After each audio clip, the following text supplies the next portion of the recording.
চমকে উঠলাম।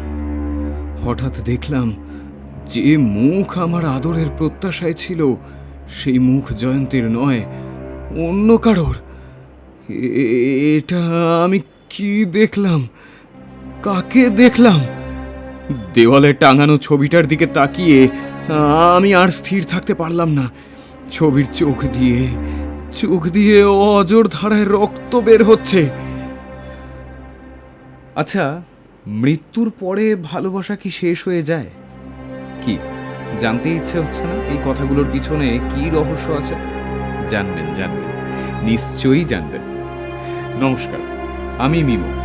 খুবই শীঘ্রই আসছে গল্পগুজব ইউটিউব চ্যানেলে প্রখ্যাত লেখক শ্রী গজেন্দ্র কুমার মিত্রের গল্প অবলম্বনে এক অতি প্রাকৃত প্রেম তথা হাড় হিম করা ভূতের গল্প, বৌঠান। খুব তাড়াতাড়ি। শুনতে ভুলবেন না কিন্তু।